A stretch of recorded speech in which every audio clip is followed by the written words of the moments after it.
وعلیکم جی، welcome back to another video. تو آج کی جو ویڈیو ہے اس کا ٹاپک ہے تصوف کا آغاز اور صوفی کی پہچان۔ بیسیکلی یہ ٹاپک بہت ہی نازک سا ٹاپک ہے جس پہ ہم بات کرنے جا رہے ہیں، لیکن اس پہ بات کرنا بھی ضروری تھی کیونکہ انسان کو، خاص طور پہ مسلمان کو، اس چیز کا پتہ آنا چاہیے کہ ہمارے جو پیچھے باو اجداد تھے، بڑے جو بزرگ گزرے ہیں، بڑے صوفی جو ہمارے اسلام کے جنہوں نے بہت قربانی دی ہیں، جنہوں نے بہت کام کیا ہے، وہ انہوں نے اپنی زندگی کو کس طرح، انہوں نے ہمیں کیا بتایا، کیا ہنٹس دیے ہیں کہ جس سے پتہ چلے ہمیں تصوف کا یعنی کہ آغاز کہاں سے ہوا تھا۔ اور ایک صوفی اگر کوئی اپنے آپ کو کہتا ہے تو ہم اس کی پہچان کیسے کر سکتے ہیں؟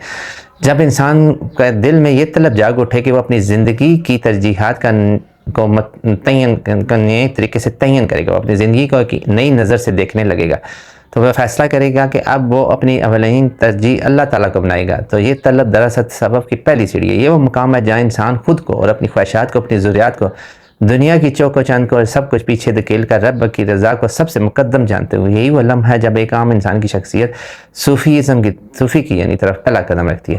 لیکن ہماری بدقسمتی یہ ہے کہ ہم نے تصوف کو کبھی اس کی ابتدا سے نہیں دیکھا۔ ہم نے ہمیشہ اس مقام سے تصوف کو جاننے کی کوشش کی ہے جو صوفی کا کمال پہنچ چکا تھا۔ ہم نے اسے تب جانا جب وہ قطب الاقطاب بن چکا ہوتا ہے، جب ہزاروں لوگ اس کے در پہ جھکے ہوتے ہیں، جب وہ غوث الزمان کہلاتا ہے، جب اس کے الفاظ میں تاثیر اور اس کی دعا میں قبولیت اور اس کی خاموشی میں کائنات کے اسرار چھپے ہوتے ہیں۔ ہم نے شیخ عبدالقادر جیلانی کو تب دیکھا جب اپنی روحانیت کی معراج پہ پہنچے۔ ہم نے حضرت علی بن عثمان جویری کو اس وقت پہچانا جب وہ سرزمین ہند پر علم و معرفت کے قافلہ لے کر آئے۔ لیکن کبھی ہم نے یہ نہیں سوچا کہ ان سب عظیم ہستیوں کی شروعات بھی ہماری طرح کی رہی ہوگی۔ کبھی وہ بھی ایک عام انسان کی طرح جوانی کی دہلیز پر کھڑے ہوں گے، ان کے دل میں بھی سوالات ابھرتے ہوں گے کہ کبھی نفس کی کشمکش سے دوچار ہوئے ہوں گے، کبھی تو ان کی آرزوؤں و شہوتوں نے ان کو کھینچا ہوگا، اور پھر بھی وہ بھی کہیں نہ کہیں ٹھوکر کھا کے سنبھلے ہوں گے۔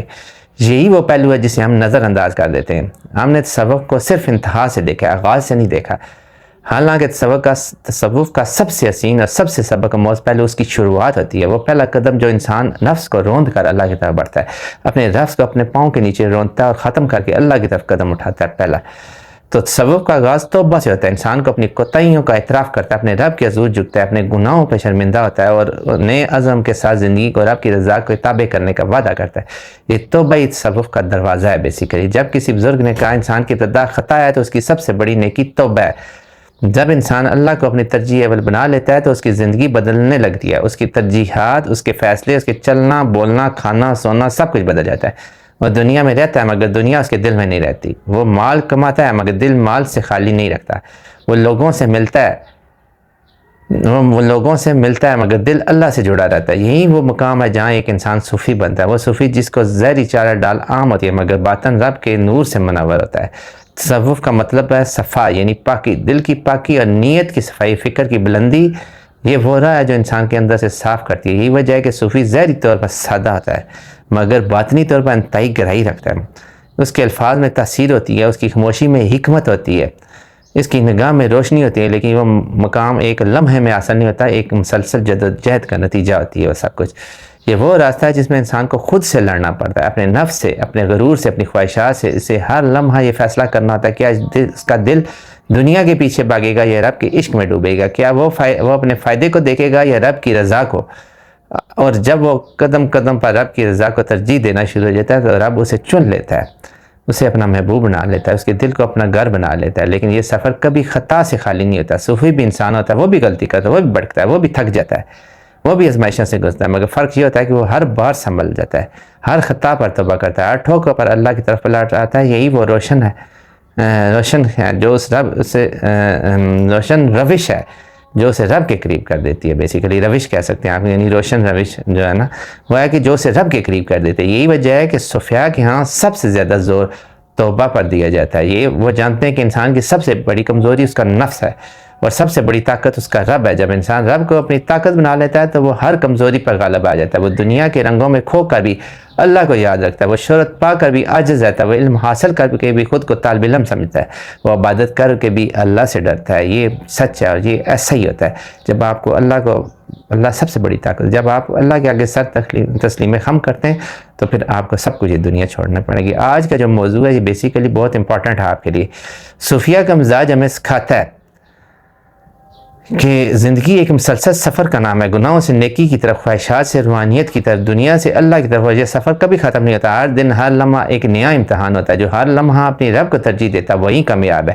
آج ہمیں یہ ضرورت ہے کہ ہم سبق کو اس کے اثر روح کے ساتھ سمجھیں۔ ہم صوفیاء کو صرف مزاروں پر سلام کرنے کے لیے نہ پہچانیں بلکہ ان کے رستے پر چلنے کی کوشش کریں۔ ہم ان کی توبہ کو اپنائیں، ان کی عاجزی کو سیکھیں، ان کی محبت الہیہ کو اپنا سرمایہ بنائیں۔ ہم خود کو بھی یہ موقع دیں کہ ہم اپنی ترجیحات کو اثر نو اس کا جائزہ لے سکیں۔ کیا واقعی ہم نے اللہ کو اپنے ترجیح اول بنایا ہے؟ کیا واقعی ہماری زندگی کا مقصد اللہ کی رضا ہے؟ اگر نہیں تو آج سے یہ آغاز ہو سکتا ہے۔ آپ ابھی سے کر سکتے ہیں اور اسی لمحے سے کر سکتے ہیں۔ آج ہم بھی اس دروازے پر دستک دے سکتے ہیں جہاں سے تصوف شروع ہوا تھا، توبہ کا دروازہ۔ بیسیکلی وہ توبہ کا دروازہ جہاں سے تصوف شروع ہوتا ہے۔ آپ کو یہ بات ہمیشہ یاد رکھنی چاہیے، کوئی آسان رستہ نہیں ہوتا، یہ بہت اپنے اندر سے ہو کے جاتا ہے۔ ہمیں یہ سمجھنا ہوگا کہ تصور صرف رقص و وجد کا نام نہیں ہے، نہ یہ مخصوص لباس یا مخصوص الفاظ کا نام ہے۔ تصوف بیسیکلی دل کی ایک کیفیت ہے، روح کی ایک گہرائی ہے، رب سے ایک تعلق ہے جو دنیا کے ہر تعلق سے بالا تر ہے۔ صوفی وہ ہوتا ہے جو اللہ کے سوا ہر شے کو عارضی سمجھتا ہے، جو ہر چیز کو اللہ کی طرف سے مانت جانتا ہے، جو ہر حال میں شکر گزار اور صابر ہوتا ہے۔ یہ آپ کو باتیں ہمیشہ یاد رکھنے والی ہیں کہ صوفی کیسا ہوتا ہے۔ صوفی کے بارے میں تو بہت باتیں کرتے ہیں نا لوگ، لیکن آپ کو جاننا پڑے گا صوفی جو تصوف پہ چلتا ہے تو اس کی دل کی کیفیت کیسی ہے، روح کی ایک گہرائی ہے، اس کا ایک تعلق ہوتا ہے جو دنیا کی ہر تعلق سے بلاتر ہوتا ہے۔ اللہ کے ساتھ ایک ایسا تعلق ہوتا ہے۔ صوفی وہ ہوتا ہے جو اللہ کے سوا ہر شے کو عارضی سمجھتا ہے۔ آپ یہ ہمیشہ ذہن میں رکھیں، عارضی سمجھتا ہے، جو ہر چیز کو اللہ کی طرف سے ایک مانت جانتا ہے۔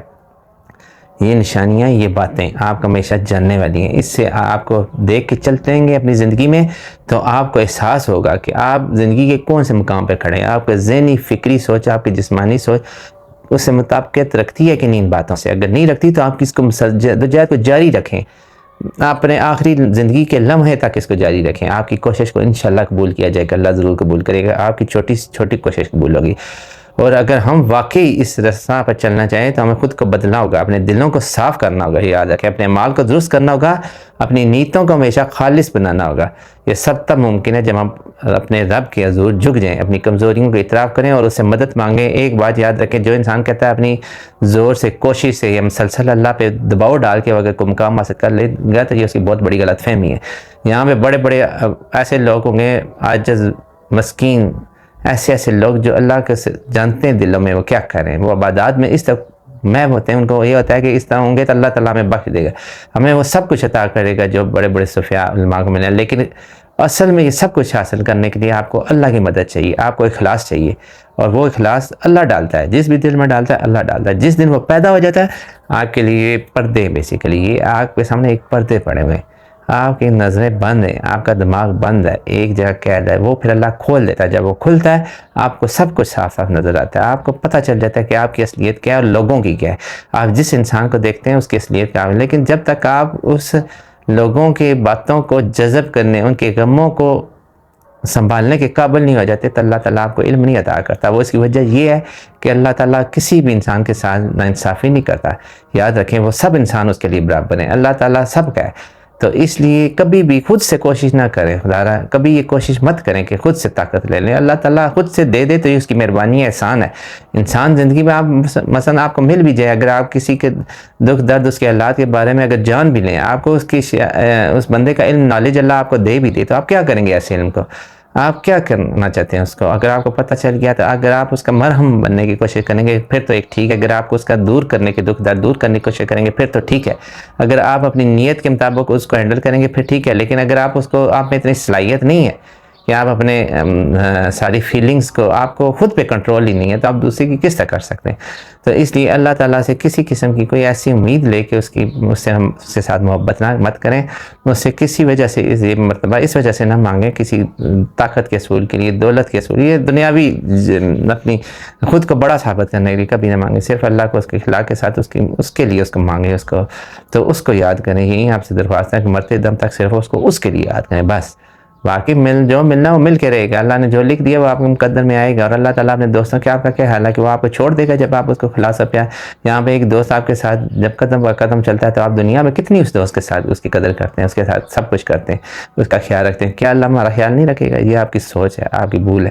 تو اس لیے مخلص ہو کے اللہ کے ساتھ چلیں اور اللہ کو اپنے لیے چنیں، بیسیکلی وہی ہماری ترجیح اول ہونا چاہیے، کیونکہ اس نے بنایا، وہ خالق ہے ہمارا تو آگ ہی نہیں بنتا ہم کسی چیز کو پہلے مقام پہ رکھ سکیں۔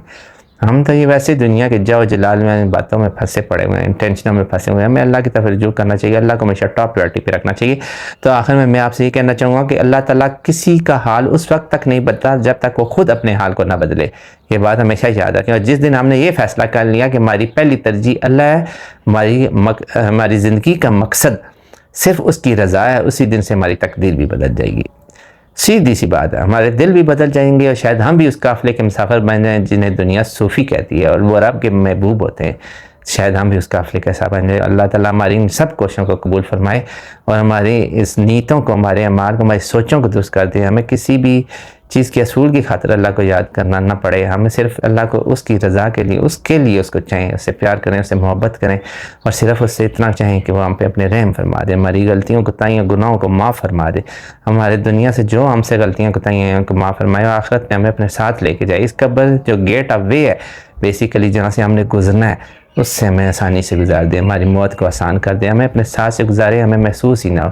جس طرح اللہ تعالیٰ کے ساتھ جو بندہ، آپ اللہ تعالیٰ کو یاد کرتے ہیں، اللہ تعالیٰ آپ کو دنیاوی آزمائشوں میں سے گزارتا ہے، لیکن جو اللہ کے بندے ہوتے ہیں نا، اس کی یاد کرنے والے ہوتے ہیں، ان کو پتہ ہی نہیں چلتا وہ کیسے گزر جاتے ہیں۔ لیکن جو اللہ کو نہیں یاد کرتے ہیں، کبھی ان سے جا کے پوچھیں، کوئی بلڈ پریشر کا مریض بن جاتا ہے، کسی کے گردے فیل ہو جاتے ہیں، کسی کو ہارٹ اٹیک آ جاتے ہیں، کسی کو فالج پڑ جاتا ہے، کسی کو کیا ہو جائے۔ اس لیے ہمیشہ خود کو اللہ کے ذکر اور اس کی یاد کے ساتھ اس سفر میں، اس دنیا کے جو قلیل سفر ہے اس میں سے گزریں، اور اس گیٹ میں سے گزرتے ہوئے اللہ آپ کے ساتھ ہو تو کیا ہی بات ہے، بات ہی ختم ہو جاتی ہے۔ اور اس کے بعد جب روز قیامت کا دن اور اس کے نبی پاک اعظم محمد صلی اللہ علیہ وسلم فخر سے کہیں کہ میرا امتی ہے، تو کیا ہی بات ہے جب اللہ تعالیٰ کہے کہ واقعی اس نے اپنا حق ادا کیا جو میں نے اسے زمین پہ بھیجا، تو ہمارے گناہوں کو معاف کر دے۔ ہماری جو دنیا میں ہم دوسروں کے ساتھ غلطیاں کوتاہیاں کرتے ہیں، اللہ تعالیٰ ان بندوں کو توفیق دے کہ وہ ہمیں معاف کر دیں۔